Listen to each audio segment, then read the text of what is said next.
जिंदाबाद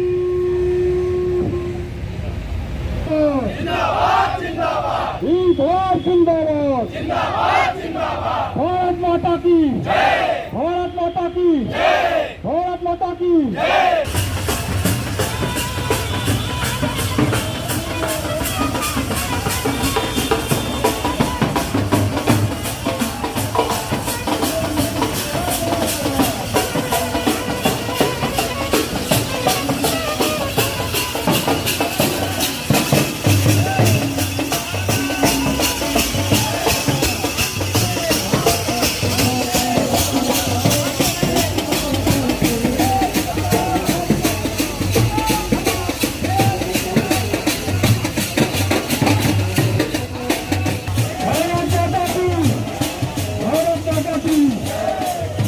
गांधी ने ये समझ लिया था कि विश्व युद्ध में अंग्रेज बहुत कमजोर पड़ रहा है और यह मौका है कि हम एक आंदोलन करें जिससे अंग्रेज हमें आजाद कराए। और जैसा बता दिया है लोगों ने कि बंबई में इसका अधिवेशन हुआ 8 तारीख को, और सारे कांग्रेसी नेता पंडित जवाहरलाल नेहरू, सरदार वल्लभ भाई पटेल, मौलाना अबुल कलाम आजाद सभी गिरफ्तार कर लिए। कांग्रेस के सारे महत्वपूर्ण नेता गिरफ्तार हो गए जब, तो इसको कमान जो भाई अर्जुन सिंह जी ने कहा कि ये कमान नहीं संभाला, सब समाजवादियों ने इसका कमान संभाला और वो भूमिगत होकर संभाला। डॉक्टर राम मनोहर लोहिया, जयप्रकाश बाबू, अच्युत पटवर्धन, उषा मेहता, आशा मेहता और अशोक मेहता जैसे विद्वान, यूसुफ मेहर अली, सादिक अली जी, इनके नेतृत्व में पूरा आंदोलन भूमिगत होकर चला। बंबई से ऑल इंडिया रेडियो चला, पूरे देश की गतिविधि का पता लगता था कि कहाँ सैकड़ों डाक खाने घूम दिए गए, पटरियां तोड़ दी गई, जनता आक्रामक हो गई। और यह आंदोलन जन आंदोलन था जिसमें 1 लाख से ज्यादा लोग सड़कों पर आ गए। यह महात्मा गांधी ने भी नहीं सोचा था, लेकिन उनको खबर थी।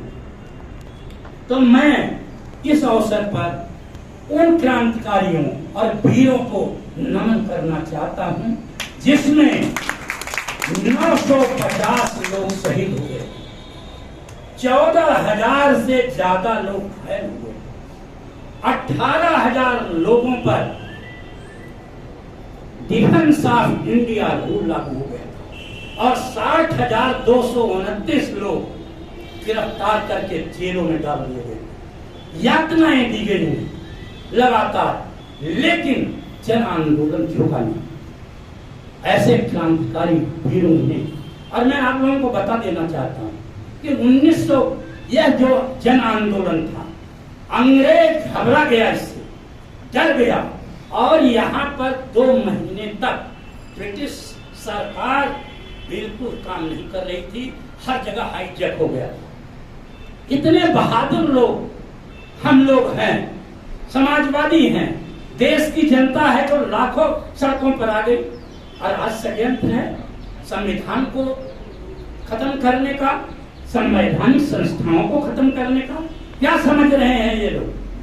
जनता सड़कों पर आ जाएगी, गिरफ्तार हो जाएगी, लेकिन संविधान को, जिस संविधान को बाबा साहब डॉक्टर अंबेडकर ने लिखा है, उस संविधान को झुकने नहीं दिए। बाबा साहब डॉक्टर अंबेडकर ने कहा था कि मैं जिस संविधान की रचना कर रहा हूं वह संविधान विश्व का सबसे अच्छा संविधान, विश्व के सभी संविधानों से अच्छे कानून, अनुच्छेद लेकर जनता के कल्याण के लिए, मौलिक अधिकारों की रक्षा के लिए यह कानून हम संविधान ने बनाया। लेकिन अगर इसके संचालित करने वाले अगर खराब लोग होंगे, अच्छे लोग नहीं होंगे, उनकी नियत साफ नहीं होगी, तो ये संविधान एक किताब ही रह जाएगा, एक किताब से ज्यादा नहीं रहेगा। तो मैं कहना चाहता हूं आप लोगों के बीच में कि आज षड्यंत्र होगा। झूठे लोग जो अंतरराष्ट्रीय झूठे हैं, जो जनता को हजारों साल से गुमराह किए हुए हैं और आज भी अपनी आदत से बाहर नहीं आए, उन लोगों की असली बात को हमें पहचानना होगा, समझना होगा और उसके अनुरूप काम करना होगा। क्योंकि लोकतंत्र में जनता सबसे बड़ी ताकत है। अगर आप एकजुट होकर सद्भाव, भाईचारा, प्रेम, न्याय और बंधुत्व की भावना से, समता की भावना से अगर काम करेंगे, समानता की भावना से काम करेंगे, जो आज अनाचार, अत्याचार, नफरत, असहिष्णुता का देश में वातावरण है, चारों तरफ आग लगी हुई है, मिट्टी का तेल छिड़क दिया गया है, नफरत फैलाई जा रही है, उसके खिलाफ हम आपको ही लड़ना है। हमें लोगों को जागरूक करना है, तभी हमारा संविधान भी बचेगा, हमारा देश भी बचेगा और देश के नागरिक भी मजबूत होंगे। क्योंकि मैं कहना चाहता हूँ कि जो ये बात राष्ट्रवाद की करते हैं, राष्ट्र में जनता अगर नहीं रहेगी तो किस बात का राष्ट्रवाद? अरे जनता जिस देश की सुखी नहीं रहेगी, संपन्न नहीं रहेगी, समता और समानता और स्वतंत्र नहीं रहेगी, गौरवपूर्ण जीवन नहीं देगी, तो वहां पर उस राष्ट्र की क्या कल्पना है? तो संविधान को बचाने के लिए, देश को मजबूत बनाने के लिए हम लोगों को एकजुट रहना है और देश की सेवा में हमेशा तत्पर रहना है और संविधान की लड़ाई को लड़ते रहना है। आज हमें यहाँ संकल्प लेकर जाना है, जैसे हमारे इन महापुरुषों ने बलिदान किया है, अपना जीवन दिया है हमें स्वतंत्र कराने के लिए, उस अंग्रेज से, ब्रिटिश हुकूमत से जिसने हमारे सब संसाधन लूट लिए, और ये नए अंग्रेज जो पैदा हो गए काले, ये भी लूट ही रहे हैं हमें। हम लोगों को सावधान रहना है, क्योंकि इनके दो ही मित्र हैं और इन्हीं का पैसा है। सारे देश में 11 लाख करोड़ इन्हीं का माफ हो जाता है, और किसी का ट्रैक्टर अगर उस पर कर्जा है तो उसे खींच लिया जाता है। इससे सावधान रहने की जरूरत है।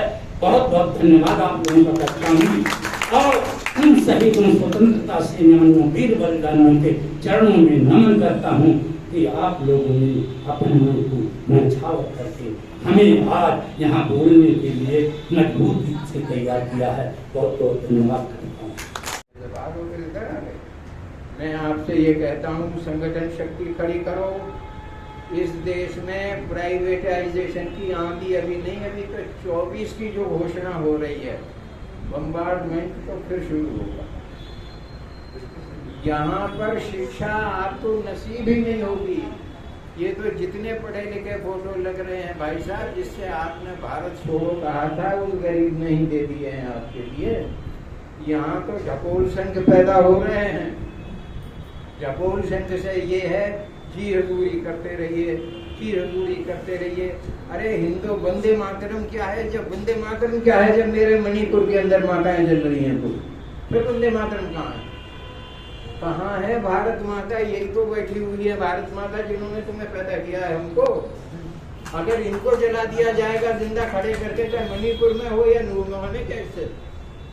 आप बताना फिर वंदे मातरम किसको बोलोगे भाई साहब? ये बहुत बड़े सवाल हैं। मैं तो मेरे दिल में इन बातों से आग लगी रहती है। मुझे एक बहुत बड़ी खुराक मिलती रहती है, और वो खुराक ये मिलती है, जब मैं लाजपत राय कॉलेज में 17 वर्ष रहा यहाँ पर आचार्य, हाथ उठाकर कहता हूँ श्रीमान जी गवाह हैं, लोनी से शुरू करो और चले जाओ वहाँ तक, दादरी तक, और बोल दो कि गुरुजी गौड़ साहब का ये पैगाम है, और फिर देखो क्या रंगत आती है। फिर देखो क्या मेरे चेले करते हैं वहाँ पर।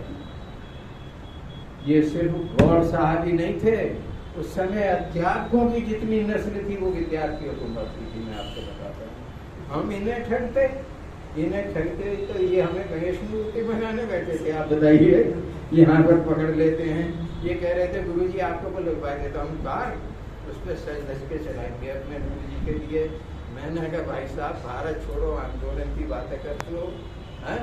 भारत छोड़ो क्रांति की बातें करते हो, और साहब को ले जा रहे हो। अभी से रामदुलार को देखते ही मैं नौजवान हो जाता हूँ। आपको आशीर्वाद। आप सबको, अगर किसी के दिल को कोई बात चुभ गई हो मैं माफी चाहता हूँ। बात साफ साफ है, बिना युद्ध करे कुछ हासिल नहीं होने बैठा है। भाई साथियों, हम वाले हम लोग बहुत लोग हैं, हम लोग बहुत चुके अधिकारी हैं और किसी के आह्वान पे हम टूट जाते हैं तो उसका हम कुछ देखते नहीं कि इसका रिजल्ट क्या होगा। अगर देखा जाए तो पूरा भाई ने किसकी कहानी दी, कितने लोग भूखे बने, कितने लोग नहीं चले और उनको क्या मिला। इस सब स्थिति को देखते हुए जब बाबा साहब संविधान लोगों को समर्पण कर रहे थे तो संविधान सभा में बड़ी बहस हुई कि संविधान शुरू किससे किया जाए। तो मैं मुगल मानवादी जी जो बनारस हिंदू यूनिवर्सिटी के संस्थापक हैं, उन्होंने कहा कि बड़े जोर शोर से बड़ी गंभीरता से की संविधान की शुरुआत भगवान शंकर जी के नाम से होना चाहिए। लोगों ने कहा हाँ हाँ हाँ हाँ बड़ा सही है, बहुत अच्छा है। लेकिन उसके बाद जब बाबा साहब का नंबर आया तो बाबा साहब ने पूरे संविधान को संबोधित करते हुए कहा कि भाई ये संविधान यहाँ के लोगों के लिए है, यहाँ के लोगों के द्वारा संचालित होगा और यहाँ के लोगों के लिए संचालित होगा। तो संविधान की शुरुआत होगी, यहाँ के लोगों से होगा, पीपल ऑफ इंडिया। तो आज संविधान अगर खतरे में है साथियों, तभी तो पीपल ऑफ इंडिया की ड्यूटी है कि संविधान को बचाओ।